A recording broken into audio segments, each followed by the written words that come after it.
அப்படி இருந்து இந்தியாவிலேயே இந்தியாதான் என் நாடு, இந்தியாதான் என் தேசம் என்று ஏற்றுக்கொண்டு இங்கு வாழக்கூடிய ஒரு இஸ்லாமியனுக்காவது இந்த சிஏஏ திருத்த சட்டத்தின் மூலமாக ஒரு பாதிப்பு இருக்கும் என்று திரு மு.க. ஸ்டாலின் அவர்கள் நிரூபித்தால் நான் நடு ரோட்டில் தூக்கு போட்டு சாவேன். இங்க உங்க ஆட்சியில தான் சார் பட்டியலின மக்களுக்கு பாதுகாப்பு இல்லை. வேங்கவேல் பிரச்சனை 2.5 வருஷம் ஆச்சு. இன்னும் குற்றவாளியை தேடிக்க தொலாவிட்டு இருக்கிறாங்க. அப்புறம் இலங்கை தமிழர்களுக்கு நீலி கண்ணீர் வெடிக்கிறீங்க முதல்வர்களே. இலங்கை தமிழர்களுக்கு நீங்க செய்த துரோகத்தை மறந்துடுவாங்கன்னு நினைச்சிருக்கீங்களா தமிழர்கள்? இது சம்பந்தமா கிட்டத்தட்ட 300 பக்கம் அறிக்கை வந்திருக்கு. மு.க. ஸ்டாலின் அவர்களே, இந்த 300 பக்கத்தையும் நீங்க படிச்சுக்கலாம். இந்த 300 பக்கத்துல சொல்லப்பட்ட சரத்துகள் என்ன? இப்ப நான் இதுக்கு முன்னாடி மு.க. ஸ்டாலின் சொன்ன கேள்வியை உங்களுக்கும் நான் கேட்கிறேன். குடியுரிமை திருத்த சட்டம் என்றால் என்ன? யாருக்கெல்லாம் குடியுரிமை திருத்த சட்டத்தின் மூலமாக குடியுரிமை கிடைக்கும்? ஏதாவது டேட்டா தெரியுமா திரு விஜய் அவர்களே? உங்களுக்கு நீங்க அறக்குறை அரசியல்வாதின்னு சொல்றேன். திரு விஜய் அவர்களே, எங்க அண்ணாமலை சார் வேண்டாம், இல்லை எங்கள் திருப்பதி நாராயணன் ஐயா வேண்டாம், இல்லை எங்கள் எல்முருகன் வேண்டாம். நான் வர்ற விவாதத்துக்கு எந்த மக்களை பிளவுபடுத்துகிறது சிஐஏன்னு நம்ம விவாதம் பண்ணுவோம். பொது வெளியில் விவாதம் பண்ணுவோம். இடத்த நீங்கள் ஃபிக்ஸ் பண்ணுங்க, நான் வர்றேன், விவாதம் பண்ணி பார்ப்போமா? எந்த மக்களுக்கு இந்த பிரிவினை ஏற்படுத்துன்னு நீங்கள் நிரூபிச்சிடுவீங்களா?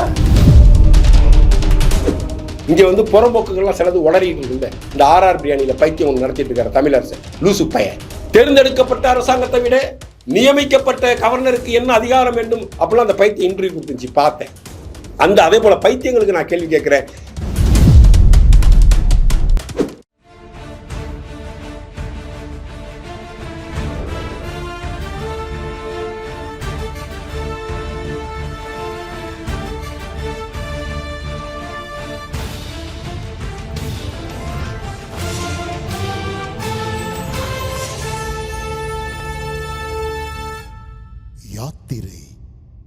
இன்றைய நேர்காணலில் நம்முடன் இணைந்திருப்பவர் நடிகர் திரு ரவி அவர்கள். வணக்கம் சார். வணக்கம் சார். இப்போ சிஏ சட்டம் பார்த்தீங்கன்னா குடியுரிமை சட்ட திருத்தம் நேற்று முதல் அமல்படுத்தப்பட்டிருக்கு. இதுக்கு நடிகர் விஜய் அவர்கள் பார்த்தீங்கன்னா அரசியல் வந்த உடனே முதல் அறிக்கையாக சொல்லியிருக்காரு. ஒன்றாக மக்களிடம் அரசியல்வாதிகள் பிரிவினையத்தை ஏற்படுத்துகிறார்கள் அப்படின்னு சொல்லிட்டு மாநில அரசுக்கு ஒரு கோரிக்கைலாம் வச்சிருக்காரு.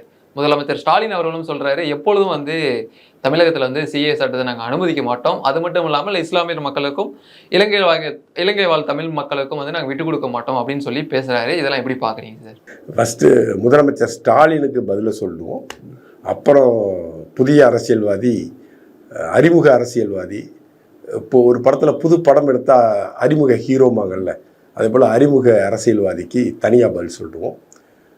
திரு மு.க. ஸ்டாலின் அவர்களே, சிஏஏ என்கின்ற குடியுரிமை திருத்த சட்டத்தின் மூலமாக எந்த இஸ்லாமியர்களுக்கு பாதிப்பு ஏற்படுத்துகிறது என்பதை நீங்கள் மக்கள் மன்றத்தில் தெளிவுபடுத்தணும். முதல்ல அவர் அதை செய்யணும்.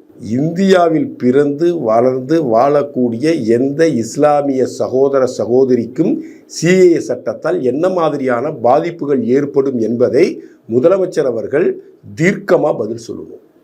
இஸ்லாமியர்களுக்கு பாதிப்பு, இஸ்லாமியர்களுக்கு பாதிப்பு, இஸ்லாமியர்களுக்கு பாதிப்புன்னு இஸ்லாமியர்களுக்கு சோப்பு போட்டு அவங்க ஓட்டை வாங்கி பிச்சை எடுத்து ஜெயிக்கிறதுக்கு பதிலாக எந்த இஸ்லாமியர்களுக்கு, எப்படிப்பட்ட இஸ்லாமியர்களுக்கு இதன் மூலமாக பாதிப்பு வரும் அப்படின்னு பேசணும் முதலமைச்சர். இஸ்லாமியர்கள் ஓட்டை வாங்கணும், இஸ்லாமியர்கிட்ட ஓட்டு பிச்சை எடுக்கணும், அந்த பிச்சை எடுத்து ஆட்சி அதிகாரத்தில் உட்காரணும், ஆட்சி அதிகாரத்தில் உட்காந்து கோடி கோடியாக சம்பாதிக்கணும், ஊழல் செய்யணும். அப்படி என்ற நோக்கத்திற்காக இஸ்லாமியர்களை பயப்படுத்தக்கூடிய, இஸ்லாமிய சகோதர சகோதரிகளை பயமுறுத்தக்கூடிய அளவுக்கு பிரிவினையை ஏற்படுத்தி, ஒரு பிரித்தாளும் சூழ்ச்சியை ஏற்படுத்தி இந்திய அரசாங்கத்திற்கும் பாரதிய ஜனதா கட்சி அரசாங்கத்திற்கும் இடைவெளியை ஒன்று உருவாக்கி அதை நிரந்தரமாக்கி அந்த நிரந்தரத்தின் மேலே நின்று தங்கள் அரசியல் லாபத்தை ஈட்ட பார்க்கிறீர்கள் நான் குற்றம் சாட்டுறேன். இஸ்லாமியர்கள் இதனால் பாதிக்கப்படுவார்கள்னா இந்த அடிப்படையில், இந்த சட்டத்தின் அடிப்படையில் சிஏஏ மூலமாக இந்தியாவில் உள்ள இஸ்லாமியர்களுக்கு பாதிப்பு இருக்கு அப்படின்னு முதலமைச்சர் ஸ்டாலின் பத்திரிகையாளர்களை சந்திச்சு நாட்டு மக்களுக்கு விளக்கணும். நீங்க அரசியலமைப்பு சட்டத்தின் சார்பாக பதவியேற்றுக் கொண்டு இங்கு முதலமைச்சராக அமர்ந்து கொண்டு இஸ்லாமியர்களுக்கு எதிரானதுன்னு பொத்தாம்பொதுவா பேசக்கூடாதுங்கிறேன். விளக்கம் சொல்லுங்க. ஒவ்வொரு இஸ்லாமியனும் இப்படி பாதிக்கப்படுவார், இந்த இஸ்லாமியர் இப்படி பாதிக்கப்படுவார்னு சொல்லுங்க. சொல்லிட்டு இஸ்லாமியர்களுக்கு பாதிப்புன்னு சொல்லுங்க. நான் எதுக்குறேன் சார், நான் ரோட்ல எதுக்குறேன். என் இஸ்லாமிய சகோதரனுக்கும் என் இஸ்லாமிய சகோதரிக்கும் எனது இஸ்லாமிய நண்பனுக்கும் இதனால் பாதிப்பு வருது நீங்க விலக்கி சொல்லிட்டீங்கன்னா நான் ரோட்ல நின்று போராடி இந்த சட்டம் வேண்டவே வேண்டாம், நான் போராட தயாரா இருக்கேன். விளக்கம் சொல்லுங்க. ஒரு விளக்கம் சொல்ல முடியுமா இது இஸ்லாமியர்களுக்கு பாதிப்புன்னு? சிஏஏ சட்டம் என்ன சார் சொல்லுது? 2014 டிசம்பர் 39க்கு முன்னாடி பங்களாதேஷ், ஆப்கானிஸ்தான், பாகிஸ்தானிலிருந்து இந்தியாவிற்கு அகதிகளாக ஓடி வந்த அந்த நாட்டில் சிறுபான்மை மக்களாக வாழ்ந்து அங்கு மத துன்புறுத்தலுக்கு ஆளாகி இந்தியாவிற்கு வந்தவர்களுக்கு டிசம்பர் 2014 31 முன்னாடி வந்தவர்களுக்கு இந்த சிறப்பு சட்டத்தின் மூலமாக அவர்களுக்கு குடியுரிமை வழங்கப்படும் சொல்லியிருக்கிறாங்க. இது சம்பந்தமா கிட்டத்தட்ட 300 பக்கம் அறிக்கை வந்திருக்கு. மு.க. ஸ்டாலின் அவர்களே, இந்த 300 பக்கத்தையும் நீங்க படிச்சீங்களா? இந்த 300 பக்கத்தில் சொல்லப்பட்ட சரத்துகள் என்ன, எந்தெந்த கண்டிஷனில் அவங்க அப்ளை பண்ணணும், எப்படிலாம் அப்ளை பண்ணணும், என்னென்ன டேட்டாஸ் கொடுக்கணும் அப்படிங்கிறதெல்லாம் அதில் வரையறுத்துருக்கிறாங்க. அதில் முக்கியமாக சொல்லப்பட்டிருக்கிறது, பொதுவாக எல்லா நாட்டிலிருந்து இங்கே வந்தாலும், அகதிகளாக இங்கே வந்தாலும் அவங்க குடியுரிமை கேட்டு உள்துறை அமைச்சகத்தினா அப்ளை பண்ண முடியும். அதற்கு என்ன சொல்கிறாங்க, 11 ஆண்டுகள் நீங்கள் இங்கே குடியிருந்திருக்கணும். அகதிகளை வந்து 11 ஆண்டுகள் இந்திய தேசத்தில் வாழ்ந்திருக்கணும். அதற்கான ஒப்புகை சீட்டை அதில் இணைக்கணும். ஏதாவது ஒரு இந்திய மொழியில் அட்டவணையில் பட்டியலிடப்பட்ட 22 மொழிகளில் ஏதாவது ஒரு இந்திய மொழியை நீங்கள் கற்றிருக்க வேண்டும் இந்த 11 வருஷத்துல. அப்படி இருந்தீங்கன்னா நீங்க குடியுரிமைக்கு அப்ளை பண்ணீங்கன்னா உங்களுடைய ஸ்ட்ராட்டஜியை ஆராய்ச்சி உங்களுக்கு குடியுரிமை வழங்கப்படும். இது பர்மனண்டா இந்திய திருநாட்டில் இருக்கு. எந்த நாட்டிலிருந்து வந்திருந்தாலும் இப்படிப்பட்ட சூழ்நிலை சட்டம் இங்க இருக்கு. இந்த சிஏஏ என்பது பாகிஸ்தான், பங்களாதேஷ், ஆப்கானிஸ்தான்லாம் ஒரே தேசம். இந்தியா உட்பட இந்தியா, பங்களாதேஷ், ஆப்கானிஸ்தான், பாகிஸ்தான் எல்லாம் ஒரே நாடாக தானே இருந்துச்சு. அரேபியர்களின் படையெடுப்புக்கு பின்னால், முஸ்லீம்களின் படையெடுப்புக்கு பின்னால் ஆப்கானிஸ்தான் முதலில் பிரிக்கப்பட்டது. சுதந்திரத்திற்கு பிறகு பங்களாதேஷையும் பாகிஸ்தான் பகுதியும் ஒருங்கிணைந்து பாகிஸ்தானாக நாடாக பிரிச்சுட்டு போயிட்டாங்க. மதத்துக்கு ஒரு நாடு வேணும், எங்களால் இந்துக்களோட இணைந்து வாழ முடியாது, அதனால் எங்களுக்கு மத ரீதியாக ஒரு நாடு வேணும் அப்படின்னு பிரிச்சுக்கிட்டு போயிட்டாங்க. அந்த 3 நாடுகளும் தங்களை இஸ்லாமிக் ரிபப்ளிக் கண்ட்ரி, இஸ்லாமிய ஜனநாயக நாடு என்று பிரகடனப்படுத்தி கொண்ட நாடுகள். இந்தியா சுதந்திரம் அடைந்த பொழுது, பிரிவினை உண்டாக்கப்பட்ட பொழுது ஒரு அக்ரிமெண்ட் ஆகுது. அந்த அக்ரிமெண்ட் என்ன சொல்லுது, பாகிஸ்தானில் இருக்கக்கூடிய ஹிந்துக்கள் இந்தியாவிற்கு வந்துடலாம், இந்தியாவில் இருக்கக்கூடிய முஸ்லிம்கள் இந்தியாவில் வாழ முடியாது என்றால் நீங்கள் பாகிஸ்தானுக்கு சென்று விடலாம் அப்படின்னு ஒரு அக்ரிமெண்ட் இருந்துச்சு. அப்பொழுதும் கூட பாகிஸ்தானில் வாழ்ந்த இந்துக்கள் பாகிஸ்தான் தான் நமது தேசம், பாகிஸ்தான் தான் எனது தேசம் என்று அவர்கள் அங்கேயே தங்கிய இந்துக்கள் இருந்தார்கள். இந்திய திருநாட்டில் இதுதான் என் தேசம், இந்தியாதான் என் தேசம் என்று ஏற்றுக்கொண்ட இஸ்லாமியர்கள் இங்கேயே இருந்தார்கள். இந்த அக்ரிமெண்ட் படி டிரான்ஸ்ஃபர் ஆகலை. ஏதோ கொஞ்சம் பேர் அங்கே போனால் கொஞ்சம் பேர் இங்கே வந்தால், மற்ற பெரும்பான்மையான மக்கள் இந்துக்கள் அங்கேயே இருந்துட்டாங்க, கிறிஸ்தவர்கள் அங்கேயே இருந்துட்டாங்க பாகிஸ்தான்லேயே, இங்கே இருந்த இஸ்லாமியர்கள் இங்கேயே இருந்துட்டாங்க.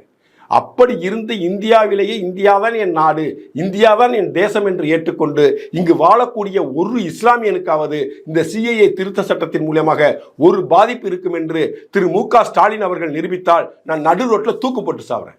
நிரூபிக்க முடியுமா அவரால்? அப்படி ஒரு பிரிவினை ஏற்படுத்தப்பட்ட பொழுது அங்கேயே தங்கிய இந்துக்களின் சதவிகிதம் மோர் தென் 20% 1947. இன்னைக்கு அதே பாகிஸ்தான்ல 1.5% கீழே இந்துக்கள் போயிட்டாங்க. எங்க போனாங்க? 20% மேல் இருந்த இந்துக்கள், பாகிஸ்தானில் வாழ்ந்த இந்துக்கள் இப்போ 1.5% ஆயிட்டாங்களே. அந்த பாக்கி இருக்கிற 19% இந்துக்கள் எங்க தான் சார் போனாங்க? எப்படி அவர்கள் மதமாற்றப்பட்டார்கள், எப்படி அவர்கள் அச்சுறுத்தப்படுத்தப்பட்டார்கள், எப்படி அவர்கள் மதமாற்றம் செய்யப்பட்டார்கள், ஓப்பன் சீக்ரெட். அங்கு அவர்களால் வாழ முடியாத நிலை ஏற்பட்ட பொழுது அவர்கள் அகதிகளாக என் தாய்நாடு இந்தியா, என் தாய் தேசம் இந்தியா என்று இங்கு இடம்பெயர்ந்து வந்தார்கள். இந்துக்களுக்கு மட்டும் அந்த வாய்ப்பு வழங்கப்படவில்லை. கிறிஸ்துக்கள், பார்சிகள், புத்திஸ்டுகள் அனைவருக்கும் அங்கு மதச்சிறுபான்மையினராக அந்த நாடுகளில் 3 நாடுகளில் வாழ்ந்து மத ரீதியாக துன்புறுத்தலுக்கு ஆளாகி இந்தியாவிற்கு அகதிகளாக வந்து இருக்கக்கூடிய 2014 டிசம்பர் 31க்குள் வந்தவர்கள் 5 ஆண்டுகள் இங்கே இருந்து விட்டாலே அவர்களுக்கு இங்கு ஒரு நிரந்தர குடியுரிமை வழங்குவோம் சொல்றாங்க. இதுல ஏதாவது இஸ்லாமிய சகோதர சகோதரிகளுக்கு, இந்தியாவிலேயே இருக்கிற இஸ்லாமிய சகோதர சகோதரிகளுக்கு, இந்தியாவிலே பிறந்து வளர்ந்து படித்து பட்டம் பெற்று வேலை செய்யக்கூடிய தொழில் செய்யக்கூடிய ஏதாவது ஒரு இஸ்லாமியர்களுக்கு ஒரு பாதிப்பு இருக்குன்னு மு.க. ஸ்டாலின் நிரூபிக்க முடியுமா? 300 பக்கம் அறிக்கை. அது 300 பக்கத்தையும் படிச்சிட்டீங்களா ஸ்டாலின்? நீங்கள் தான் பெரிய படிப்பு புள்ளியாச்சே. சுதந்திர தினம் தெரியாது, குடியரசு தினம் என்னைக்குன்னு தெரியாது, கணக்கு தெரியாது, வரலாறு தெரியாது, பூகோளம் தெரியாது, அறிவு கிடையாது. பக்கத்தில் யார் இருக்கா, அவன் போதை மருந்து கடத்துறானா, கள்ளசாராயம் விற்கிறானான்னு தெரியாது. கள்ளசாராயம் விற்கிறவன், போதை மருந்து கடத்துறவன், சிந்தட்டிக்கு போதை மருந்து விற்கிறவன் எல்லாரையும் கட்சிகளை சேர்த்துக்கிட்டு மாவட்ட செயலாளராக்கி, ஒன்றிய செயலாளராக்கி, மாவட்டத்தில் பருப்புகளை கொடுத்து ஒரு கட்சியை அலங்கோலமாக நடத்திக்கிட்டு இருக்கிறீங்க. இங்கே உங்கள் ஆட்சியில் தான் சார் பட்டியலின மக்களுக்கு பாதுகாப்பு இல்லை. வேங்கவேல் பிரச்சனை 2.25 வருஷம் ஆச்சு. இன்னும் குற்றவாளியை தேடிக்க தொலாவிட்டு இருக்கிறாங்க. அப்புறம் இலங்கை தமிழர்களுக்கு நீலி கண்ணீர் வடிக்கிறீங்க முதல்வர்களே. இலங்கை தமிழர்களுக்கு நீங்கள் செய்த துரோகத்தை மறந்துடுவாங்கன்னு நினைச்சிட்டு தமிழர்கள். 1.5 லட்சம் தமிழர்கள் கொன்று குவிக்கப்பட்ட பொழுது நீங்கள் என்ன செஞ்சிட்டு இருந்தீங்க? என் பேத்திக்கு, என் பேரனுக்கு என்ன மந்திரி சபையில் இடம் கொடுக்கணும், ராசாவுக்கு என்ன மந்திரி சபையில் இடம் கொடுக்கணும், டிஆர் பாலுக்கு என்ன மந்திரி வேணும், எங்களுக்கு எத்தனை மந்திரிகள் வேணும்னு நீங்கள் சோனியா கிட்ட டெல்லியில் போய் உட்காந்து பஞ்சாயத்து பேசிட்டு இருந்தீங்க. அங்கே 1.5 லட்சம் தமிழர்களை கொன்று குமிச்சான். போர் உக்கிரமாக போயிட்டு இருந்தப்ப காலம்பர வீட்டில் டிஃபனை பிரேக்ஃபாஸ்ட்டை முடிச்சுட்டு தலைமைச் செயலகத்துக்கு கிளம்புனவர் திடீர்னு போய் மெரினா பீச்சில் உட்காந்துக்கிட்டு போர் நிறுத்தும் வரை நான் உண்ணாவிரதம் நீங்கள். அப்புறம் மத்தியான சாப்பாட்டுக்கு பசி வந்ததும் அதுக்குள்ள 2 ஏர் கூலர் 2 பொண்டாட்டி, இவர் உண்ணாவிரதம். மத்தியான சாப்பாட்டுக்கு பசி வந்துடுச்சு, போர் நிறுத்தப்பட்டு விட்டது. யார் சொன்னா? ப. சிதம்பரமே சொல்லிவிட்டாரு. ப. சிதம்பரம் இலங்கை அதிபரா? ப. சிதம்பரம் சொல்லிட்டாரு போர் நின்று போச்சு அப்படின்னு சொல்லி நாடக உண்ணாவிரதம் இருந்து அந்த மக்களை கொன்று குவிக்க காங்கிரஸ் அரசாங்கத்துடன் நின்று துணை போய்விட்டு இங்க இப்ப இலங்கை தமிழர்கள் நீலி கண்ணீர் வடிக்கிறீங்களா? பிரபாகரனின் தாயார் வயது முதிர்வோடு மருத்துவ தேவைக்காக, மருத்துவ உதவிக்காக இந்தியாவிற்கு வந்த பொழுது விமான நிலையத்திலிருந்து வெளியே விடாமல் திருப்பி அனுப்ப செய்தார் உங்கள் தந்தையார். நீங்க ஈழத் தமிழர்களுக்காக இங்க நீலி கண்ணீர் வடிக்கிறீங்களா? இலங்கை தமிழர்கள் நீங்க என்ன சார் செஞ்சு கிழிச்சிட்டீங்க? அவங்களுக்கு பாதிப்பை ஏற்படுத்தக்கூடியது சிஏங்கிறீங்க. இலங்கை தமிழர்களுக்கு நீங்க செய்தது அத்தனையும் துரோகம். திமுக செய்தது அத்தனையும் துரோகம். கடைசி காலகட்ட போரில் ஒரு பத்திரிகையாளர் பெண் இன்னும் யூடியூப்ல வீடியோ இருக்குது. அவன் நாங்கள் கனிமொழி கிட்ட நேரடியாக பேசணும், கனிமொழி போர் நிறுத்திடுவாங்கன்னு சொன்னாங்க. அதை நம்பி நாங்கள் வவுனியா காட்டில் தங்கிவிட்டோம். ஆனால் அதை நம்பியதின் அடிப்படையில் எங்கள் சொந்த பந்தங்கள் கொல்லப்பட்டனன்னு ஒரு இலங்கை தமிழ் பத்திரிகையாளர் பேட்டி கொடுத்தது இன்னும் யூடியூப்ல இருக்கு. வீரவசனம் பேசுறீங்க, ஈழத்தமிழர்களுக்கு பாதிப்பு, ஈழத்தமிழர்களுக்கு பாதிப்பு, சிஏவாலன்னு நீங்க என்ன சார் செஞ்சு கிழிச்சிங்க? ஈழத்தமிழர்களுக்கு நாடகம் ஆடுனீங்க. போரை நிறுத்தவில்லை என்றால் எங்களது எம்பிக்கள் ராஜினாமா செய்வார்கள்னு. மானரோசம் உள்ளவனா இருந்தா செஞ்சிருக்கணும். உண்மையான தமிழின பாதுகாவலர் என்ன செஞ்சிருக்கணும்? அன்னைக்கு இருந்த திமுக எம்பிக்கள் அத்தனை பேரும் பாராளுமன்ற சபாநாயகர்கிட்ட போய் ரிசைன் லெட்டர் கொடுத்துருக்கணும். எங்க கொடுத்தாங்க? கருணாநிதி வாங்கிக்கிட்டார். ராஜினாமா செய்ய போறணும். ராஜினாமாவை நீ சபாநாயகர்கிட்ட கொடுப்பியா? உன் கட்சி தலைவன்கிட்ட கொடுப்பியா? நாடகமாடி இலங்கை தமிழர்களை கொத்து கொத்தாக கொன்று குவிக்க துணை போய்விட்டு இன்று ஈழத்தமிழர்களுக்காக நீலி கண்ணீர் வடிக்கிறீங்களா முதல்வர் அவர்களே? இன்று திருச்சியில் இருக்கக்கூடிய ஈழத்தமிழர் அகதிகளாக வாழக்கூடிய முகாமில் இருந்து கொண்டு இந்திய தேசத்திற்கு எதிராக இங்கே போதைப் பொருள்கள் கலாச்சாரத்தை செய்து கொண்டு இந்திய தேசத்திற்கு எதிராக செயல்பட்டு கொண்டு இலங்கையில் திருச்சியில் உட்காந்து இலங்கையில கொலை செய்யக்கூடிய கூட்டத்தை கண்டுபிடித்து அவர்களை அரசு செய்து அங்க மிகப்பெரிய அளவில் ரைடு நடத்தியது என்ஐஏ. உங்கள் கட்டுப்பாட்டில் இருக்கக்கூடிய காவல்துறை என்ன செஞ்சிட்டு இருந்துச்சு? அவெல்லாம் கண்டுபிடிச்சிங்களா? ஈழத்தமிழர் என்ற போர்வையில் நாட்டுக்கு எதிரானவர்கள், தேசத்துக்கு எதிரானவர்கள், தீய செயல்களில் ஈடுபடக்கூடியவர்கள் முகாமில் உள்ள உட்கார்ந்திருந்தான். அந்த முகாமை பாதுகாக்கக்கூடியது தமிழக காவல்துறை. அங்க கியூ பிரான்ச் சுத்திக்கிட்டே இருக்கும். ஏன்னா தடை செய்யப்பட்ட இயக்கமான எல்டிடியை சார்ந்தவர்கள் அகதிகள் என்ற போர்வையில் அங்கு தங்கிவிடக்கூடாது என்பதற்காக உங்களுடைய கியூ பிரான்ச் அங்க சுத்திக்கிட்டே இருக்கும். அதுக்கு அவங்களுக்கு வேலை கொடுக்கப்பட்டிருக்கிறது. உங்களது உளவுத்துறை அங்கே வேலை செய்துக்கிட்டு அங்கே இருக்கிறவங்களை கண்காணிக்கக்கூடிய பணிகளை செய்து கொண்டிருக்கிறது. அப்படி இருந்தும் அங்கே உட்காந்துக்கிட்டு இலங்கையில கொலை பண்ணிக்கிட்டு இருக்கான், போதை மருந்தை கடத்திக்கிட்டு இருக்கிறான். அவனெல்லாம் கண்டுபிடிக்க துப்புள்ள. போய் பாருங்க சார், திருச்சியில் இருக்கிற அகதிகள் முகாம், ராமேஸ்வரத்தோட அகதி முகாம், ஒரு அடிப்படை வசதி அங்கே இருக்கா? சிறிய அடிப்படை வசதி அங்கே இருக்கா? அந்த மக்கள் நிம்மதியாக படுத்து தூங்குறதுக்கு இடம் இருக்கா? அதெல்லாம் செஞ்சு கொடுக்க துப்புள்ள. வெக்கங்கட்டு போய் ஈழத்தமிழர்களுக்கு சிஏஏவால் பாதிப்புன்னு நீலி கண்ணீர் வடிக்கிறீங்களே, உடனே தமிழனா மனமாறி உங்களுக்கு ஓட்டு போட்டுருவான். எதா இருந்தாலும் அரசியல், எதா இருந்தாலும் கேவலம், எதா இருந்தாலும் ஸ்டிக்கர். இது உங்களுக்கு அசிங்கமா இல்லையா முதலமைச்சர் அவர்களே? ஈழத்தமிழர்களுக்காக நீலி கண்ணீர் வடிக்காதீங்க திரு மு.க. ஸ்டாலின் அவர்களே. ஈழத்தமிழர்களுக்கு நீங்கள் செய்தது துரோகம். இஸ்லாமிய பெருங்குடி மக்களுக்கு நீங்கள் செய்வதெல்லாம் துரோகம். பட்டியலின மக்களுக்கு நீங்கள் செய்வதெல்லாம் துரோகம். அரசு ஊழியர்களுக்கு நீங்கள் செய்யக்கூடியது துரோகம். நீங்கள் பட்டாதாரி ஆசிரியர்களுக்கு நீங்கள் செய்யக்கூடியது துரோகம். போக்குவரத்து தொழிலாளர்களுக்கு நீங்கள் செய்யக்கூடிய துரோகம். உங்கள் அரசு துரோகத்தின் மறு உருவம். உங்கள் அரசு விடியா மூஞ்சி அரசு. நீங்கள் ஒரு விடியா முதலமைச்சர். அப்புறம் தளபதி நியூ ஹீரோ, அரசியல் ஹீரோ விஜய் அவர்கள், விஜய் சார், நீங்கள் அரசியல் கட்சி ஆரம்பித்து உங்கள் சித்தாந்தம், கருத்து, போக்குவரத்து, நான் யார் என் எதிரி, எந்த எதிரியை எதிர்த்து நான் போராட போகிறேன் அப்படின்னு சொன்னதுக்கு அப்புறம் தான் உங்களை விமர்சனம் செய்யணும்னு நான் ஏற்கனவே இதே சேனலில் ஒரு பேட்டியில் சொல்லியிருந்தேன். நீங்கள் நடிகராக, மிகப்பெரிய நடிகர், ரஜினிக்கு அப்புறம் ஒரு அந்த இடத்தை அடைந்து விட்ட ஒரு நடிகர். இன்னும் 10 ஆண்டுகள் நீங்கள் அதே ஃபோர்ஸில் ஒரு நடிகனாக வாழக்கூடிய, நடிக்கக்கூடிய வாய்ப்பை பெற்ற ஒரு நடிகர். அதெல்லாம் துறந்துட்டு கமலஹாசனாட்ட ரிட்டையர் ஆகினதுக்கு அப்புறம் உதயநிதியோட தேவையில் 4 படம் நடிக்கணும் அப்படிங்கிற கண்டிஷனுக்கு வந்துட்டு நீங்கள் அரசியலுக்கு வரல. நீங்கள் உங்களது பெரும் வாய்ப்பினை ஒரு படம் எடுத்தால் 300 கோடிக்கு பிஸ்னஸ் ஆகக்கூடிய ஒரு துறையை துறந்து விட்டு அரசியலுக்கு வந்ததுக்கு உங்களுக்கு நான் வாழ்த்தே சொல்லியிருக்கிறேன். இப்போ நீங்கள் ஒரு விமர்சனத்தை வச்சுட்டீங்க. இங்கே ஒற்றுமையாக வாழக்கூடிய சமுதாயத்தில் பிளவை ஏற்படுத்தக்கூடிய, பிரிவினைவாதத்தை உண்டாக்கக்கூடிய, ஒரு சார்புடையவர்களை பாதிப்புள்ளாக்கக்கூடிய குடியுரிமை திருத்த சட்டத்தை நாங்கள் கடுமையாக எதிர்க்கிறோம் சொல்லியிருக்கீங்க.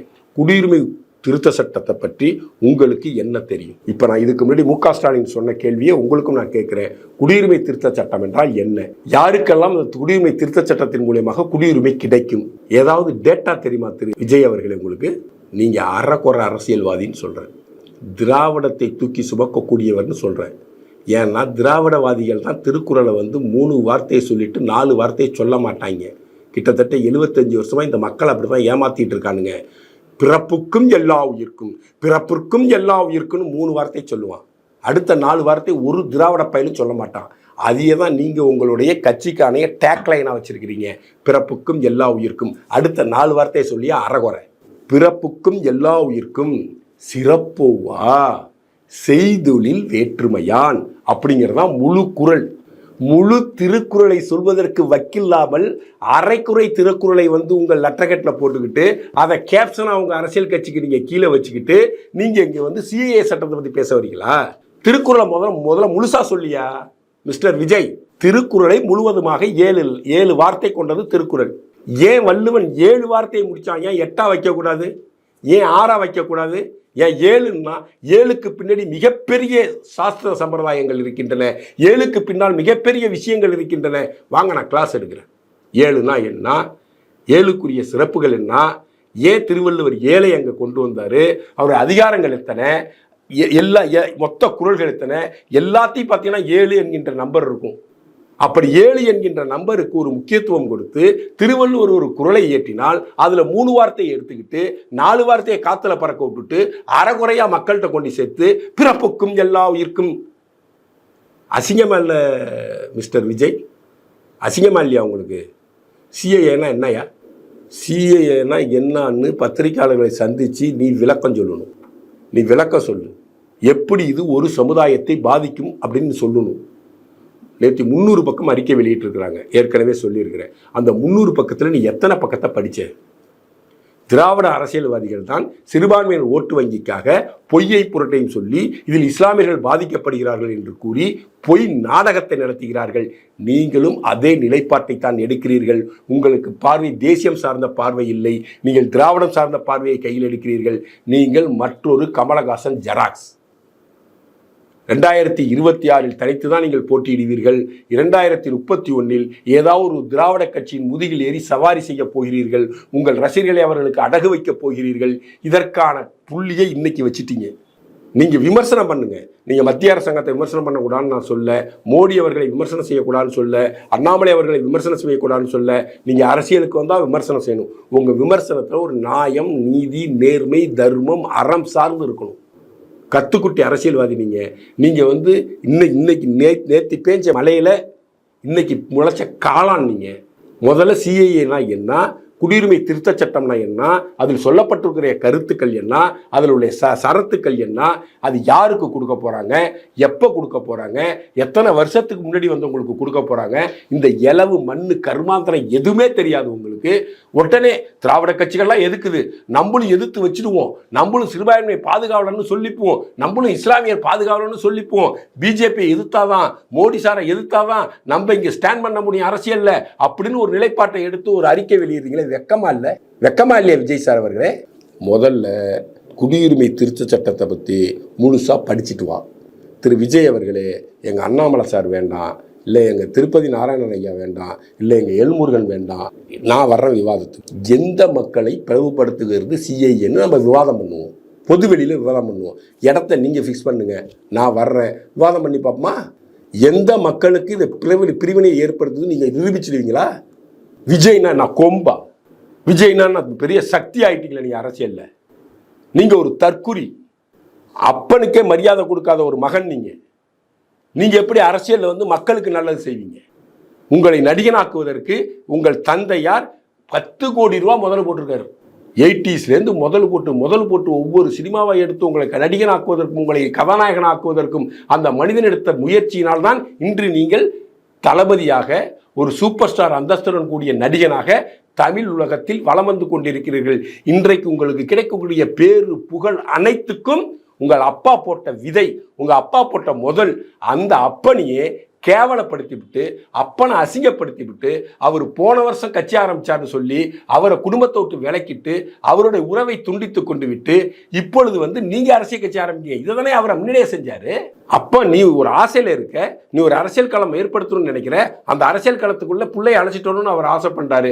எப்படி இந்த தமிழ் சினிமாவில் விஜயை கையை பிடித்து அழைத்து சென்று நான் ஒரு வெற்றி வீரனாக்கினோ, அதே போல அரசியலையும் நான் கையை பிடித்து அழைத்து சென்று அவனை ஒரு வெற்றி வீரனாக்குவேன் என்று அவர் ஒரு முடிவை எடுத்தாரு. அந்த முடிவில் உனக்கு உடன்பாடு இல்லைன்னா, அப்பா வேண்டாப்பா, இப்போதைக்கு நிப்பாட்டுவோம், நான் சொல்றேன், சொன்னதுக்கு அப்புறம் செஞ்சுப்போன்னு சொல்றதுக்கு யோகியதை இல்லாம அதன் காரணமாக எவன் பேச்சியோ கேட்டுக்கிட்டு அப்பனை ஊட்ட விட்டு விரட்டி விட்டு அப்பனுக்கு மரியாதை தெரியாத நீ எல்லாம் அரசியல் கட்சி துவங்கி இந்த மாநிலத்தில் உள்ள அத்தனை மக்களையும் சமமாக நடத்தி அத்தனை மக்களுக்குமான சேவையை செய்வாய் என்று உன்னை எப்படி நம்ப முடியும்? திரு விஜய் அவர்களே, ஸ்டாலினுக்கு கேள்வி கேட்டிருக்கேன், அதே கேள்விதான் உங்களுக்கும். அவருக்கு விளக்கம் சொல்லியிருக்கேன், அதே விளக்கம் தான் உங்களுக்கும்.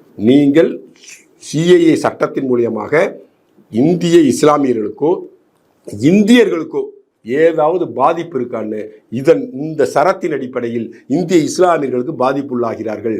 சிஏஏவில் உள்ள இந்த சட்டத்தின் அடிப்படையில் இந்திய இஸ்லாமியர்கள் பாதிப்புள்ளாகிறார்கள், பிளவுபடுத்தப்படுகிறார்கள்னு ஒரு விஷயத்த சொல்லியார்.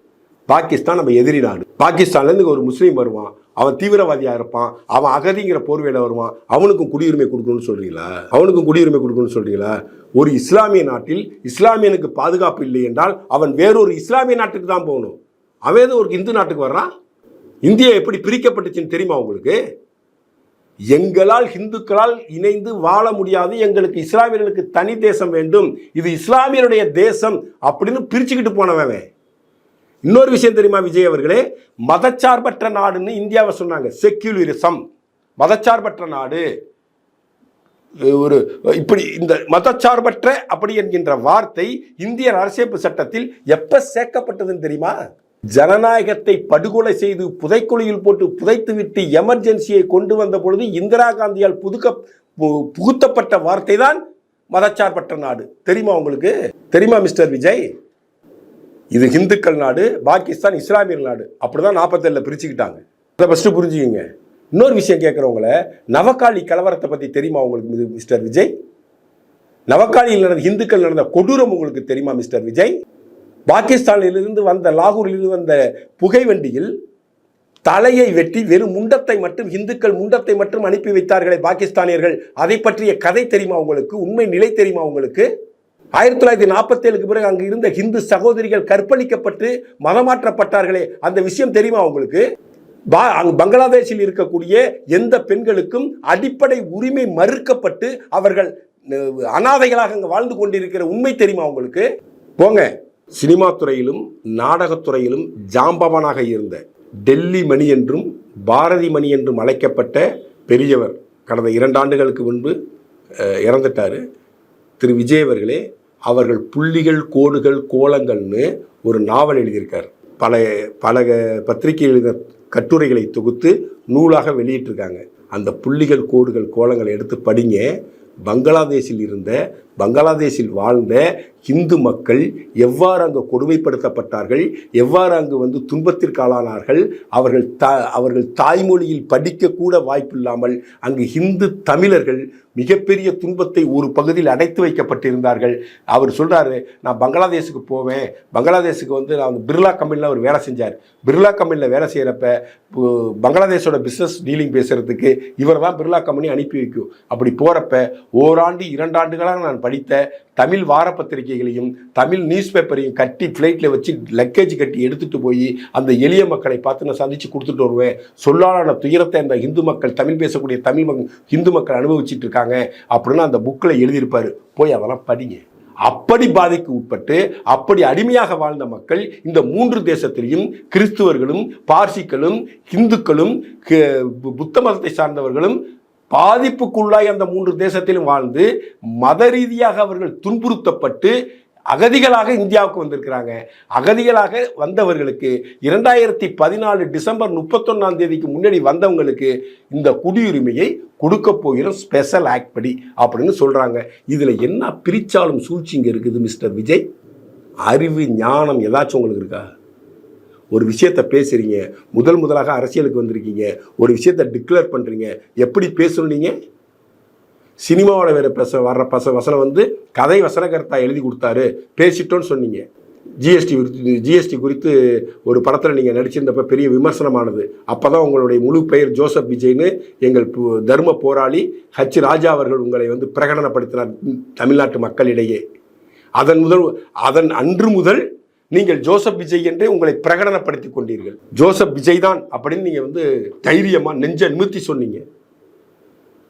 அந்த படத்தில் ஜிஎஸ்டி குறித்து சிங்கப்பூரை கம்பேர் பண்ணி நீங்கள் செய்த வசனம் யாரோ ஒரு வசனகர்த்தா எழுதி கொடுத்ததே நீங்கள் சொன்னீங்க. மன்னிக்கலாம், அந்த வசனகர்த்தாவுக்கு ஏதாவது உள்நோக்கம் இருந்திருக்கலாம், அவர் எழுதியிருக்கலாம். ஆகா வசனம் நல்லா இருக்கேன்னு நீங்கள் பேசி நடிச்சிருக்கலாம், அது தப்பு இல்லை. இப்போ ஒரு அரசியல் கட்சியின் தலைவர் 8.5 கோடி ஜனங்களுக்கும் 6.5 கோடி வாக்காளர்களையும் நீங்கள் அட்மையர் பண்ணி ஓட்டு வாங்கி ஜெயிச்சு சிஎம் ஆகி இங்கே சிஸ்டத்தை மாற்ற போறோன்னு வந்து நிற்கிறீங்க. நீங்கள் முதல் முறையாக ஒரு அறிக்கை வெளியிடும் பொழுது அந்த விஷயம் குறித்து உங்களுடைய ஞானம், அறிவு முதலியவற்றை நீங்கள் வெளியிடணும். அது குறித்து உங்களுடைய அரசியல் ஞானம் என்ன, உங்களது புரிதல் என்னன்னு நீங்கள் சொல்லணும். மொட்டைச்சாத்தான் குட்டையில் விழுந்தேன், ஒற்றுமையாக வாழ்ந்துட்டு இருக்கிற பிரிவினை ஏற்படுத்தக்கூடிய குடியுரிமை திருத்த சட்டம்னு பேசி மக்களை குழப்பக்கூடாது.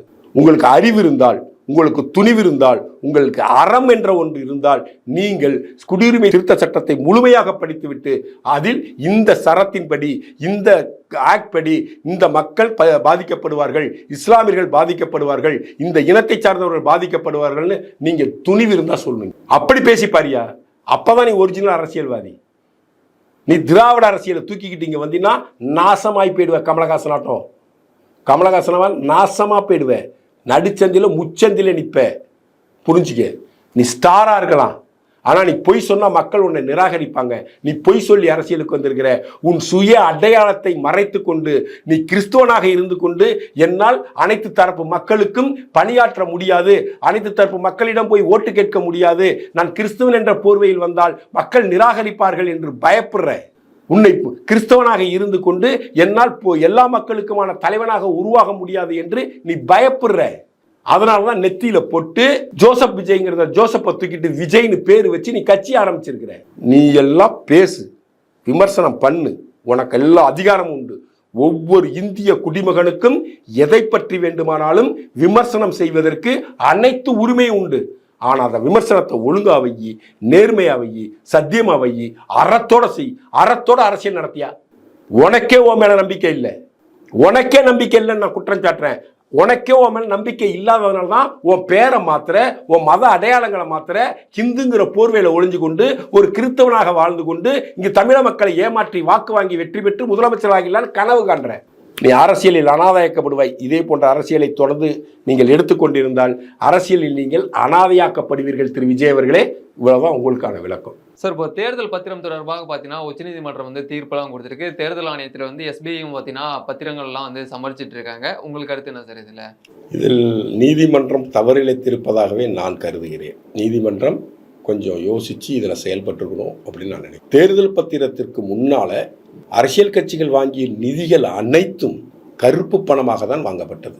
பணமா, கேஷா, அது எந்த சிஸ்டத்துக்குள்ளேயும் போகாம வெளியே வராம வாங்கப்பட்டது.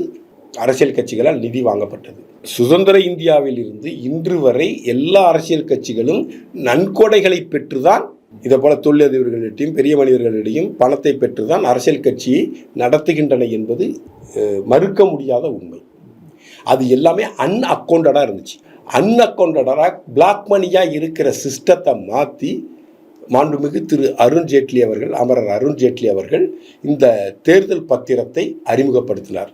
இப்போ உச்சநீதிமன்றத்தால் ஒரு கேள்வி கேட்க முடியுது சார். ஸ்டேட் பேங்க் ஆஃப் இந்தியாவை பார்த்து, நீ அந்த தாவணங்களை வெளியிடணும், யார் யாரெல்லாம் தேர்தல் பத்திரங்களை வாங்கியிருக்கிறார்கள், யார் யாருக்கெல்லாம் அவங்க கொடுத்துருக்காங்கங்கிறத நீ எங்களுக்கு ஒப்படைக்கணும் அப்படின்னு சொல்லி கேட்க முடியுது. இன்னைக்கு கேட்க முடியுது இல்லை. ஆனால் இந்த சட்டம் வருவதற்கு முன்பு கேட்க முடியுமா? யார்கிட்ட போய் கேட்கும் உச்சநீதிமன்றம்? அப்படி அன்னைக்கு இப்படிப்பட்ட ஒரு வழக்கு வந்திருந்தால், இதை விட நிறையா நன்கொடைகள் வாங்கப்படுது, அதில் பிளாக் மணி புழங்குது, இதை தடுத்து நிப்பாட்டணும் அப்படின்னு சொல்லி அன்று ஒரு வழக்கு உச்சநீதிமன்றத்துக்கு பேர்ந்தால் யாருக்கிட்ட உச்சநீதிமன்றம் இந்த கேள்வியை கேட்டிருக்க முடியும்? இன்னைக்கு ஸ்டேட் பேங்க் ஆஃப் இந்தியாவை பார்த்து கேட்குறாங்க, அன்னைக்கு யாரை பார்த்து கேள்வி கேட்டிருக்க முடியும்? சார், இன்னைக்கு ஒரு சிஸ்டத்துக்குள்ள பணம் உள்ள வந்துடுச்சு. யாரு கொடுத்தாலும் அந்த சிஸ்டத்துக்கு தெரியும், யார் வாங்கினாலும் அந்த சிஸ்டத்துக்கு தெரியும். ஆனால் பார்லிமெண்ட்ல கூடி பார்லிமெண்ட்ல ஒரு உத்தரவாதம் வழங்கப்படுகிறது, யார் நன்கொடை கொடுத்தார்கள் என்பது ரகசியம் பாதுகாக்கப்படும் அப்படின்னு ஒரு உத்தரவாதம் கொடுக்கப்பட்டிருக்கிறது. அந்த உத்தரவாதம் கொடுக்கப்பட்டதனுடைய நோக்கம் என்ன? இப்ப ஒரு உதாரணத்துக்கே சொல்லுவோம். இப்ப மேற்கு வங்கத்தில் மம்தா பானர்ஜிக்கு ஒரு கம்பெனி வந்து 100 கோடி ரூபா பணம் கொடுக்குது தேர்தல் பத்திரத்தின் மூலியமா. கம்யூனிஸ்டுகளுக்கு 2 கோடி ரூபா கொடுக்குது. இதை வெளியில தெரிஞ்சிடுச்சுன்னா, இது வெளியில டிக்ளேர் ஆயிடுச்சுன்னா, கம்யூனிஸ்டுக்காரன் அந்த நிறுவனத்துக்கு எதிராக போர்க்கொடி தூக்குவானா தூக்க மாட்டானா? இப்ப மம்தா பானர்ஜியை பிடிக்காத ஒரு தொழில் நிறுவனம் இருக்குன்னு வச்சுங்க மேற்கு வங்கத்துல. அந்த தொழில் நிறுவனம் கம்யூனிஸ்டுகளுக்கு ஒரு 50 கோடி ரூபா, காங்கிரஸுக்கு ஒரு 50 கோடி ரூபா, பிஜேபிக்கு ஒரு 50 கோடி ரூபா கொடுத்துட்டு மம்தா பானர்ஜிக்கு நிதியே கொடுக்கவில்லை என்றால் அந்த தொழிலதிபரின் நிலை மம்தா கட்சியினரால் எப்படி கையாள? அவன் நிம்மதியாக அங்கே தொழில் செஞ்சிருவானா? நிம்மதியாக அங்கே தொழில் செஞ்சு சாப்பிட்டு தூங்கி ஏஞ்சிட முடியுமா? இல்லை உயிரோட தான் இருந்துட முடியுமா? அந்த கொலைகார ஆட்சி நடக்கக்கூடிய அந்த மாநிலத்தில், கொலைகார ஆட்சி நடக்கக்கூடிய அந்த மாநிலத்தில் அவன் உயிரோட அந்த தொழிலதிபர் வாழ்ந்துட முடியுமா? இப்படிப்பட்ட சங்கடங்களை தவிர்ப்பதற்காக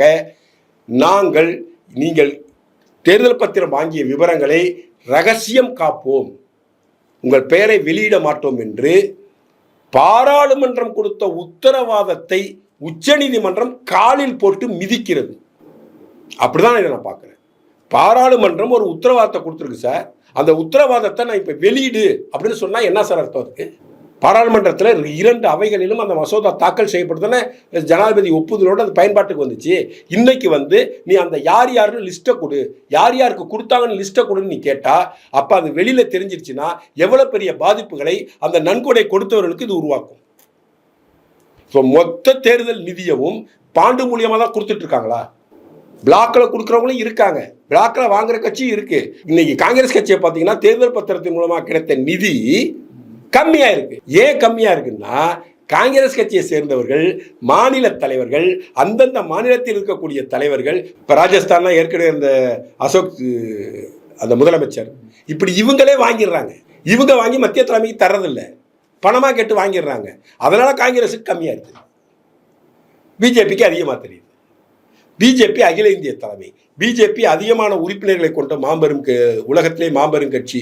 அந்த கட்சி 6000 கோடி வாங்கியிருக்கு. இன்னைக்கு பிஜேபி 6000 கோடி ரூபாய் வாங்கியிருப்பது உண்மையாக வெளியே தெரியுதில்லை. இந்த தேர்தல் பத்திரம் கொண்டு வரதுக்கு முடியுதெல்லாம் தெரியுமா? இப்போ நீங்கள் பர்சன்டேஜ் அடிப்படையில் போட்டிங்கன்னா பாரதிய ஜனதா கட்சி இந்தியா முழுவதும் சுமார் 380 இடங்களுக்கு மேல், தொகுதிகளுக்கு மேல் போட்டியிடுது. 400 வச்சுங்க, 400 தொகுதிகளில் பாரதிய ஜனதா கட்சி போட்டியிடுது. 400 தொகுதிகளில் போட்டியிடக்கூடிய பாரதிய ஜனதா கட்சி வாங்கிய நன்கொடையும் அதனுடைய சதவீதமும், 39 தொகுதிகளில் போட்டியிடக்கூடிய திராவிட முன்னேற்ற கழகம் வாங்கிய நன்கொடையும் ஒப்பிட்டு பார்த்தால் பாரதிய ஜனதா கட்சியோட 50-60 விழுக்காடு திமுக அதிகமான நிதியை தேர்தல் பத்திரத்தின் மூலமாக பெற்றிருக்கிறது. மேற்கு வங்கத்தில் 42 தொகுதி தான் இருக்கு. அந்த 42 தொகுதிகளில் மட்டும் போட்டியிடக்கூடிய மேற்கு வங்காளம் பாரதிய ஜனதா கட்சி வாங்கிய நிதியை விட பர்சன்டேஜ் அடிப்படையில் 60% நிதியை தேர்தல் பத்திரத்தின் மூலமாக பெற்றிருக்கிறது. சார், தேர்தல் பத்திரத்தின் மூலமாக பெறப்பட்ட நிதி என்பது நீங்க கணக்கு காமிக்கணும், நீங்க அக்கௌண்டபிலிட்டி பண்ணணும். அப்போ அக்கௌண்டபிலிட்டி பண்ணாமல் நீங்கள் அந்த பணத்தை கையாள முடியாது. நீங்கள் தேர்தல் பத்திரத்தின் மூலமாக கிடைக்கக்கூடிய பணத்தை நீங்கள் இன்கம் டேக்ஸ் சட்டத்திட்டத்திற்கு உட்பட்டு தான் செலவு செய்ய முடியும். இவ்வளவு பிளாக் வச்சிருக்கிறாங்க.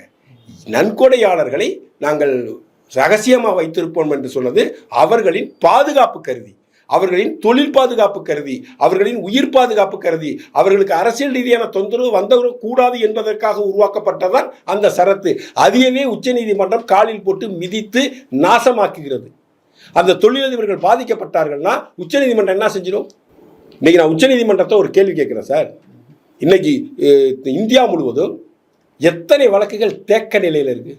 இன்னைக்கு தேர்தல் பத்திரத்தில் வெளிப்படைத்தன்மை இல்லை, தேர்தல் பத்திரத்தில் வெளிப்படைத்தன்மை இல்லைன்னு சொல்றீங்களே, உங்க கொலிஜியத்தில் வெளிப்படைத்தன்மை இருக்கா? கொலிஜியத்தின் அடிப்படையில் கொலிஜியம் தானே நீதிபதிகளை நியமிக்குது. அதுல வெளிப்படைத்தன்மை வேண்டும் என்று பாரதிய ஜனதா கட்சி அரசு ஒரு சட்டத்தை கொண்டு வந்தால் அதை உச்சநீதிமன்றம் ஒன்று சேர்ந்து எதிர்த்தீர்களா இல்லையா? நீங்க மட்டும் வெளிப்படைத்தன்மையோட செயல்பட மாட்டீங்க உச்சநீதிமன்றம். ஆனா அரசியல் கட்சிகள் மட்டும் வெளிப்படைத்தன்மையோட செயல்படணும்பீங்க. இதுல இருக்கிற வெளிப்படைத்தன்மை ஏற்கனவே இந்த சிஸ்டத்துல இல்லை. தேர்தல் பத்திரங்கள் மூலமாக வாங்கப்பட்ட நிதி என்றைக்கு வேண்டுமானாலும் நீங்கள் உள்ளங்கையின் நெல்லிக்கனி போல யாரு கொடுத்தா, யாரு வாங்கினா, எவ்வளவு கொடுத்தா, என்னைக்கு கொடுத்தாங்கிற விவரங்கள் கைக்கு கிடைக்கும். ஆனா தேர்தல் பத்திரம் வராததற்கு முன்பு இப்படி ஒரு சிஸ்டமே இல்லையே. அதை பற்றி என்றைக்காவது உச்சநீதிமன்றம் கவலைப்பட்டிருக்கிறதா? வெளிப்படைத்தன்மைன்னா அந்த வெளிப்படைத்தன்மை நீதிமன்றங்களுக்கு வேணும்னு நான் சொல்றேன். நீங்க ஏன் அரசும் கொலிஜியமும் சேர்ந்து ஒரு அமைப்பை உருவாக்கி அந்த அமைப்பின் மூலியமாக நீதிபதிகளை நியமிக்கலாம் என்ற பொழுது நீங்கள் அந்த வெளிப்படைத்தன்மையான அரசியலுக்கு நீங்கள் ஏன் ஒத்துழைக்கவில்லை? நீங்கள் ஏன் அதை எதிர்த்தீங்க சார்? ஒரு வழக்கு வருது சார். இன்னைக்கு பொன்முடி அவர்கள் வழக்கு உச்சநீதிமன்றத்துக்கு போயிருக்கு, பெரிய விவாத பொருளாக இருக்குது. இங்கே அவருக்கு 3 ஆண்டு சிறை தண்டனை கொடுக்கப்பட்டுடுச்சு. அவர் அமைச்சர் பதவி பறிக்கப்பட்டது. அவருடைய சட்டமன்ற தொகுதி காலியானதாக அறிவிக்கப்பட்டு விட்டது. நேற்று ஒரு அறிக்கை கொடுத்துருக்கீங்க, அவர் தண்டனையை நிறுத்தி வைக்கிறோம்னு சொன்னீங்க. ஏன் தண்டனையை நிறுத்தி வைக்கிறீங்க? அப்பீல் வழக்கு நடக்கட்டும். இப்ப என்ன விவாதம் வருது? ராகுல் காந்திக்கு தண்டனையை நிறுத்தி வச்சதுனால திரும்பவும் அவருக்கு வயநாடு எம்பி ஆனது போல திரும்பவும் பொன்முடி அவர்கள் எம்எல்ஏ ஆகிவிடலாம் அப்படி என்பது போல ஒரு விவாத பொருளை உருவாக்கி இருக்கிறீங்கல்ல. இதுக்கெல்லாம் என்ன சார்? ஒரு கீழமை நீதிமன்றம், ஒரு எம்எல்ஏ எம்பிக்கான நீதிமன்றம், உயர்நீதிமன்றம் விசாரிச்சு ஒரு தீர்ப்பை சொல்லியிருக்கு. அந்த தீர்ப்பை கொடுத்த நீதிபதி தப்பான தீர்ப்பை கொடுத்த ஒரு நீதிபதினா அந்த நீதிபதிக்கு என்ன சார் தண்டனை? நீதிபதி ஒரு தப்பான தீர்ப்பை கொடுத்துடுறாரு. இப்ப குன்கா ஒரு தீர்ப்பு கொடுத்தாரு. நம்ம அடுத்து குமாரசாமி ஒரு ஜட்ஜ்மெண்ட் கொடுத்தாரு. உச்சநீதிமன்றம் ஒரு தீர்ப்பு கொடுத்துச்சு. உச்சநீதிமன்ற தீர்ப்பும் குன்கா அவர்களின் தீர்ப்பும் ஒத்து போனுச்சா இல்லையா? செல்வி ஜெயலலிதா வழக்கில் ஒத்து பண்ணுச்சு இல்லை. ஆனால் குமாரசாமி கொடுத்த வழக்கு டெட் அகென்ஸ்டாக இருந்ததில்ல. அந்த குமாரசாமியின் மீது நீதிமன்ற நடவடிக்கை என்ன இருந்துச்சு? 4-8, 8-12, 12-10 அப்படின்னு ஜட்ஜ்மெண்ட் கொடுத்தாரு. அவர் அப்படிதான் கணக்கு போட்டார் குமாரசாமி. அவர் மீது என்ன நீதிமன்ற நடவடிக்கை துறை ரீதியாக எடுக்கப்பட்டது? இது போல ஆயிரக்கணக்கான வழக்குகளில் தவறான தீர்ப்புகள் வழங்கப்பட்டு குற்றவாளிகள் தப்பிக்கவும் நிரபராதிகள் மாட்டிக்கொள்வதற்குமான சூழலை நீதிமன்றங்கள் உருவாக்குகின்றன. இதற்கான வெளிப்படைத்தன்மை என்ன? நீதிமன்றத்தில் நடக்கக்கூடிய செயல்பாடுகளின் வெளிப்படைத்தன்மை பற்றி நீதிமன்றங்கள் என்னைக்கு சிந்திக்க போகின்றன?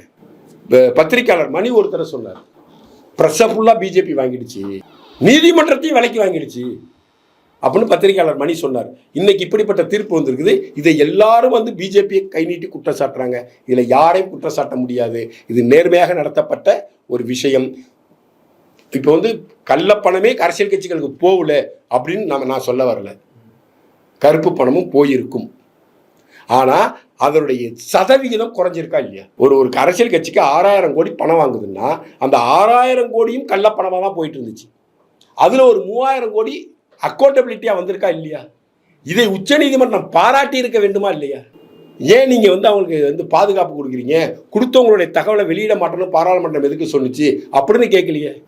இங்கே புறம்போக்குகள்லாம் சிலது உளறிட்டு இருக்குல்ல. இந்த ஆர்ஆர் பிரியாணியில் பைத்தியம் ஒன்று நடத்திட்டு இருக்காரு தமிழரசு லூசு பையன். தேர்ந்தெடுக்கப்பட்ட அரசாங்கத்தை விட நியமிக்கப்பட்ட கவர்னருக்கு என்ன அதிகாரம் வேண்டும் அப்படிலாம் அந்த பைத்தியம் இன்டர்வியூ கொடுத்துச்சு, பார்த்தேன். அதே போல பைத்தியங்களுக்கு நான் கேள்வி கேட்கிறேன். தேர்ந்தெடுக்கப்பட்ட ஒரு அரசாங்கம், தேர்ந்தெடுக்கப்பட்ட மக்கள் பிரதிநிதிகள் சபையில் ஒரு சட்டம் நிறைவேற்றப்பட்டு 2 அவைகளிலும் அந்த சட்டம் முன்மொழியப்பட்டு அந்த சட்டம் நிறைவேற்றப்பட்டு நாட்டினுடைய முதல் குடிமகனான ஜனாதிபதி ஒப்புதலை பெற்று ஒரு சட்டத்தை நிறைவேற்றும் பொழுது அந்த சட்டம் செல்லாது, இது தப்புன்னு ஒரு மக்களால் தேர்ந்தெடுக்கப்படாத, இப்போ இவங்க சொல்ற மக்களால் தேர்ந்தெடுக்கப்படாத கவர்னர் சொல்றாங்களே, அது மக்களால் தேர்ந்தெடுக்கப்படாத நீதிமன்றம் எப்படி இதற்கு தடை போட முடியும்? இங்கே ஒருத்தன் பேச முடியுமா? ஆட்டுக்கு தாடி நாட்டுக்கு கவர்னர் எதுக்குன்னு முன்னாடியே கேட்டோங்கிறாங்க. ஏன்டா 15-30 வருஷமா ஆட்சியில் இருந்தீங்களே, ஏன்டா கவர்னர் பதவியை நீக்கலன்னு கேட்டா ஒருத்தன்டையும் பதில் இல்லை. கல்வியை பொதுப்பட்டியல் கொண்டு வருவோம், மத்திய அரசு கல்வியை பொதுப்பட்டியல் வைத்துக் கொண்டு மாநிலத்தை அடக்கி ஆள்கிறது அப்படின்னு இன்னைக்கு லட்சம் நரம்பு துடிக்க பேசுறானுங்க திமுக காரனுங்க. 30 வருஷமா விபி சிங் காலத்திலேருந்து விபி சிங் மந்திரி சபையில் இருந்தாங்க, ஐக்கிய குஜராத் மந்திரி சபையில் இருந்தாங்க, தேவகவுடா மந்திரி சபையில் இருந்தாங்க, மொராஜி தேசாய் மந்திரி சபையில் இருந்தாங்க, சரண் சிங் மந்திரி சபையில் இருந்தாங்க, அப்புறம் மன்மோகன் சிங் மந்திரி சபையில் இருந்தாங்க, வாஜ்பாய் மந்திரி சபையில் இருந்தாங்க. மத்திய அமைச்சர்களாக இத்தனை ஆண்டு காலம் இந்த திமுகவினர் கோலோச்சு கொண்டு இருந்தார்களா இல்லையா? அப்பெல்லாம் ஏன் கல்வியை பொதுப்பட்டியலுக்கு கொண்டு வரல? மாநில பட்டியலுக்கு ஏன் பொதுப்பட்டியல் மாற்றல? ஏன் அப்பெல்லாம் கவர்னர் பதவியை தூக்கல? ஸோ இப்போ நான் என்ன கேள்வி கேட்குறேன், மக்களால் தேர்ந்தெடுக்கப்பட்ட பிரதிநிதிகள் சபையில் பாராளுமன்றத்தின் இரு அவைகளிலும் விவாதம் நடத்தி வாக்கெடுப்பின் மூலம் நிறைவேற்றப்பட்ட ஒரு சட்டத்தை நீதிமன்றம், மக்களால் தேர்ந்தெடுக்கப்படாத நீதிமன்றம் எப்படி முடக்கலாம்? இப்படி எவனாச்சும் பேசிட்டு வருவானா? எவனும் இந்த வழக்கில் பேசுகிற சார், மற்ற வழக்கெல்லாம் பேசுவான். பிஜேபி தீர்ப்பை வாங்கிடுச்சு, பிஜேபிக்கு ஆதரவாக தான் நீதிமன்றம் செயல்படுது அப்படின்னு எல்லா பேரும் பேசுகிற பையன் எல்லாருமே இன்னைக்கு உச்ச நீதிமன்றம் பிஜேபி தலையில் கொட்டிவிட்டது, தேர்தல் பத்திரத்தின் மூலமாக அவர்கள் அதிகமாக நிதி வாங்கி விட்டார்கள். இது அயோக்கியத்தனம் பேசக்கூடிய ஒவ்வொரு அயோக்கிய பயலுக்கும் நான் கேட்கக்கூடிய கேள்வி, இன்று மக்களால் தேர்ந்தெடுக்கப்பட்ட ஒரு சபை நிறைவேற்றிய தீர்மானத்தை மக்களால் தேர்ந்தெடுக்கப்படாத நியமன பதவியில் இருக்கக்கூடிய நீதிபதிகள் இதுக்கு தடை விதித்தால் நீங்கள் அதை ஏற்றுக்கொள்வீர்களா? நியாயம் இருக்கிறதா சார்? நான் கேட்குற கேள்வி ஏதாச்சும் தப்பு இருக்கா? தப்பு இருந்தால் சொல்லட்டும். நான் நீதிபதிகளை விமர்சனம் செய்யவில்லை, நீதிமன்றத்தை அவமதிக்கவில்லை. எனது சந்தேகத்தை நான் கேட்கிறேன்.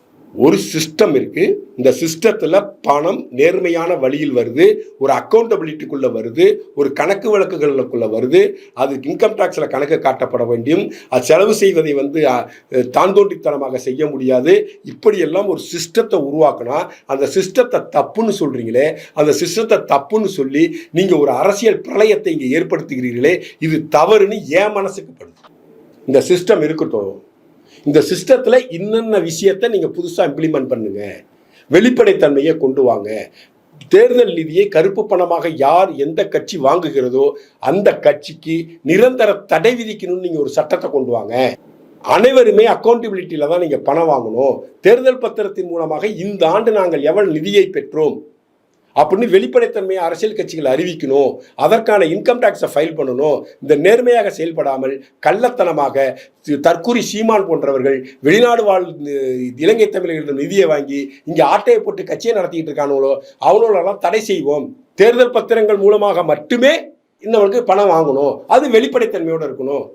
குப்புசாமி 100 கோடி ரூபாய்க்கு தேர்தல் பத்திரம் வாங்கினாரு, ராமசாமி 10 கோடி ரூபாய்க்கு தேர்தல் பத்திரம் வாங்கினாரு, அவர் பிஜேபிக்கு கொடுத்தாரு, அவர் திமுக கொடுத்தாரு, அவர் திரிணாமுல் காங்கிரஸ் கொடுத்தாரு. அப்படி என்பது போன்ற இனிமேல் வாங்கக்கூடிய தேர்தல் பத்திரங்களை வெளிப்படைத்தன்மையுடன் கொண்டு வாருங்கள் அப்படின்னு சொல்லியிருந்தால் இந்த நீதிமன்றம் சரியான திசையில் இதை பார்த்திருக்கிறது என்று கருதுவதற்கான வாய்ப்பு இருக்கு. இப்பொழுது அந்த வாய்ப்பு எனக்கு இல்லை. எனக்கு சந்தேகத்தை ஏற்படுத்துகிறது. இந்த நீதிமன்ற தீர்ப்பில் ஏதோ உள்நோக்கம் இருப்பதாக நான் கருதுகிறேன்.